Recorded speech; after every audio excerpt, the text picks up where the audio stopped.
میں آپ کو آج 700 سال پرانا منظر سناتا ہوں جس نے دنیا کو لرزا کر رکھ دیا تھا۔ یہ سال تھا غالباً 1221 کا۔ خراسان کا دل نیشا پور، یہ شہر علم و فن کا مرکز تھا جہاں ہزاروں عالم، صوفی اور شاعر بستے تھے۔ مگر اسی شہر میں ایک ہولناک واقعہ ہوا۔ چنگیز خان کا نام تو آپ نے سنا ہوگا۔ اس کے داماد کو قتل کر دیا گیا، اور جب یہ خبر چنگیز خان کی بیٹی تک پہنچی تو وہ انتقام کی آگ میں جل اٹھی۔ تاریخ کہتی ہے کہ وہ قہر بھری آواز میں بولی، میرے شوہر کا خون ہوا ہے، میں چاہتی ہوں کہ اس خون کے بدلے میں نیشا پور کا ہر گھر اجڑ جائے، ہر گلی ویران ہو جائے اور زمین لاشوں سے بھر دی جائے۔ اس کی آنکھوں میں آنسو نہیں تھے، صرف غصہ تھا، انتقام تھا۔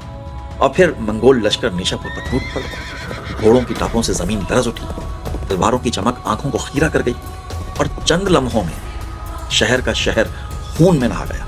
کتب خانے جلا دیے گئے، گلیاں لاشوں سے بھر گئیں، علم و فن کا سرمایہ راکھ ہو گیا۔ بعض روایات میں 70 لاکھ انسانوں کے قتل کا ذکر ملتا ہے۔ شاید یہ تعداد مبالغہ ہو، مگر ایک بات تو طے ہے، نیشا پور کا چراغ بجھا دیا گیا تھا۔ لیکن یہ کہانیاں ختم نہیں ہوئی۔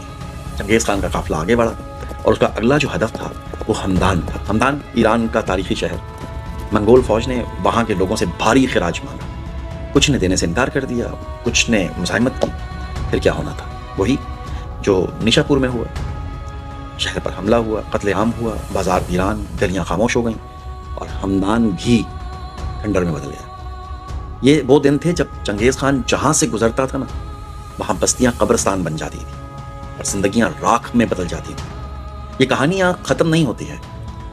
وہ چنگیز خان جو اپنے وقت میں ناقابل شکست سمجھا جاتا تھا چند ہی سالوں بعد 2027 یا 28 میں میرے خیال ایک مہم کے دوران بیمار پڑا اور پھر مر گیا۔ جس نے لاکھوں لوگوں کو زمین کے سپرد کیا خود بھی اسی زمین کے نیچے دفن ہو گیا۔ جس نے شہروں کو مٹی میں ملا دیا، اس کی اپنی قبر آج تک راز ہے۔ کوئی نشان، کوئی خطبہ، کچھ بھی نہیں، صرف خاموشی۔ یہ ہے تاریخ کا فیصلہ۔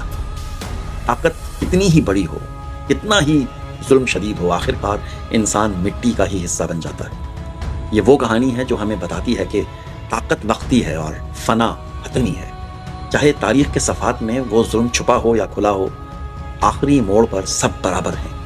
انسان مٹی بنتا ہی ہے، کچھ بھی ہو جائے، سمجھے؟